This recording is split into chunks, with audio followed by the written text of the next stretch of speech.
Hi everyone, in this video I'll be showing you how to know if a quadratic equation have distinct root. When I say distinct root, they have different roots. So please, before I proceed, kindly subscribe to this channel to encourage me to produce more of this video. So in the previous video I talked about how to know if a quadratic equation have equal solutions. So in this case, a quadratic equation can have distinct root by making use of the discriminant. And the discriminant d is given by d is equal to b squared minus 4ac.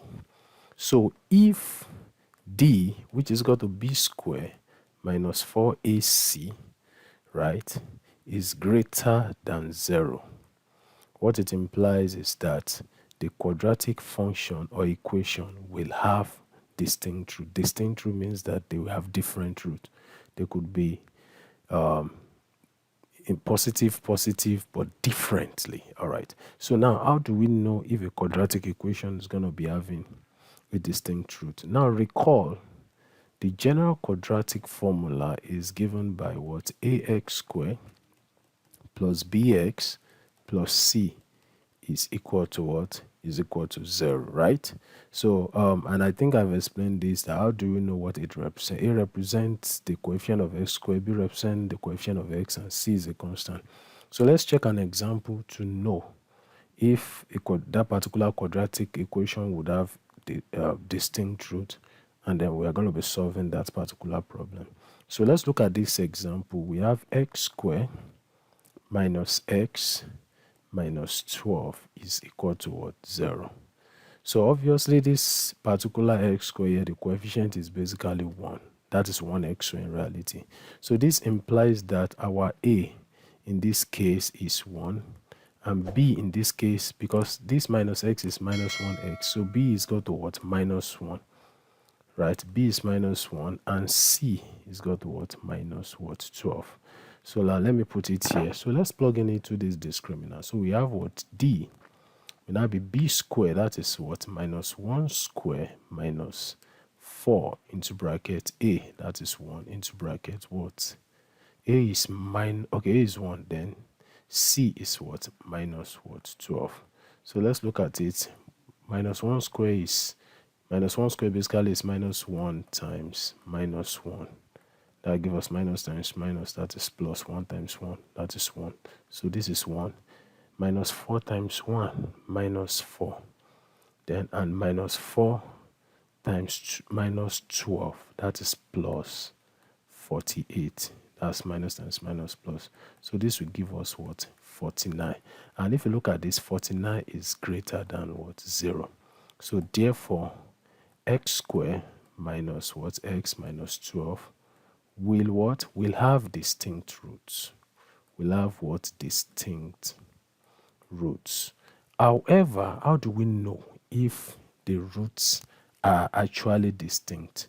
So we can solve this particular equation. So let me solve it. So if I solve the equation, don't forget the equation is what? X squared minus x minus 12, right, is equal to what? 0. So let me decompose it. So if I decompose it, the coefficient of x squared is 1, and the last term here is minus 12. So 1 times minus 12 will give me minus 12. So my interest is we are looking for the factors of 12. Let's close our eyes to the minus, such that when you add the two factors together, it will give you minus 1, because the coefficient of x here is minus 1. And when you multiply the two numbers together, it will give you minus 12. So the factor of 12 I can think of is what? 4 and 3, right? So I can actually combine plus 3 and minus 4, right? 3 minus 4 will give me minus 1. 3 times minus 4 will give me minus 12. So this is plus 3 and minus 4. So basically, wherever I have x here, I'll replace it with plus 3 and minus 4. So if I rewrite this, this will be what? X squared plus 3x minus 4x minus 12 is equal to what? 0. So if I decompose this and I decompose this, what am I going to be having? What I'm going to be having here will now be what? What is common to both of them? There is x here, there is x here. So I'll bring x out. x into bracket x plus 3. So x plus 3 will definitely repeat itself here because I decompose it correctly here. So what am I going to be having outside? That is minus 4. How? Minus 4 times x minus 4x minus 4 times plus 3, that's minus 12. It's got to 0. So my s plus 3 is here, s plus 3 is also here. So we can take them as a single factor.